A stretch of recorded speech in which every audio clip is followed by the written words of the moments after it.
মানুষের খাবার যে আরো সুস্বাদু সেটিই যেন টের পেয়ে গেছে শ্রীলঙ্কান হাতিরা। তাই কখনো কখনো খাবারের আশায় তাদের রাস্তার পাশে দাঁড়িয়ে থাকতে দেখা যায়। শুধু তাই নয়, সামনে দিয়ে যাওয়া কোনো যানবাহন থেকে খাবার না দিলে সেগুলোকেও আটকে দিচ্ছে তারা। মানুষের খাবারের উপর তারা খুব বেশি নির্ভরশীল হয়ে পড়েছে এবং এমন একটি পরিস্থিতিতে এসেছে যেখানে মানুষের কাছে তারা খাবার দাবি করছে। সাম্প্রতিক বছরগুলোতে শ্রীলঙ্কায় রাস্তায় ঘুরে বেড়ানো বন্য হাতিদের সংখ্যা বৃদ্ধি পেয়েছে, যারা ঘুরে ঘুরে মানুষের কাছ থেকে খাবার চাইছে। এই অভ্যাস সম্ভবত শুরু হয় রাস্তার পাশে যাত্রীদের অবশিষ্ট খাবার ফেলে দেয়া থেকে, যা ক্ষুধার্ত হাতির জন্য সহজ খাদ্যের উৎস হয়ে ওঠে। এটি একটি নতুন বিষয়, কয়েক বছর আগেও এমনটি দেখা যায়নি। অধিকাংশ প্রাণী ক্ষুধার জন্য খায়। যদিও এটি খুব অদ্ভুত, কিন্তু লক্ষ্য করা যাচ্ছে হাতিগুলো ক্ষুধার্ত হলেও আর বনে ফিরে যাচ্ছে না।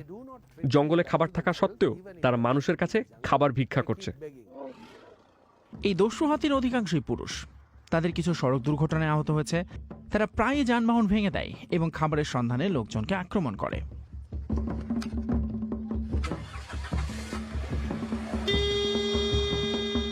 বিশেষজ্ঞরা সতর্ক করেছেন, হাতি ও মানুষের জীবনের ঝুঁকি ছাড়াও এমন আচরণ হাতির প্রজননে প্রভাব ফেলছে। যখন তারা যৌন প্রজননে সক্ষম হয়ে ওঠে, তখনও তারা ঝাঁক থেকে বেরিয়ে যায়। তারা অন্য সঙ্গী, অন্য ঝাঁক বা অন্য স্ত্রী হাতির সন্ধান করে। কখনো কখনো পুরুষদেরকে অন্য পুরুষের সাথে লড়াইও করতে হয় নারীর কাছে পৌঁছানোর আগে। সুতরাং এই ঘুরে বেড়ানো পুরুষ হাতিগুলো সম্ভবত নিজেদের প্রজননও করতে যায় না, তারা কেবল খেতে পছন্দ করে। বিশেষজ্ঞরা সতর্ক করেছেন যে এই আচরণটি স্বাস্থ্য সমস্যার কারণ হতে পারে, যেমন সরাসরি সূর্যালোকের সংস্পর্শে আসা চোখের সমস্যা, অ্যাসফল্টে হাঁটার কারণে পায়ের সমস্যা, মানব খাদ্য খাওয়ার কারণে হজমের সমস্যা এবং রাস্তার ধারের উদ্ভিদ যেগুলোতে উচ্চ পরিমাণ সীসা থাকে। সম্প্রতি একটা বাচ্চা হাতিকেও দেখা গেছে তারা তার মায়েদের সাথে বড় দস্যু হাতিদের অনুকরণ করছে।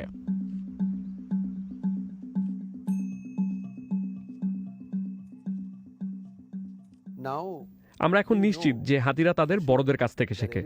তাই ধরেই নেওয়া যায় যে বারন্ত হাতিগুলো তাদের পূর্বপুরুষদের অনুসরণ করবে এবং তারা প্রাপ্তবয়স্কদের মতোই এভাবে রাস্তায় আসতে থাকবে।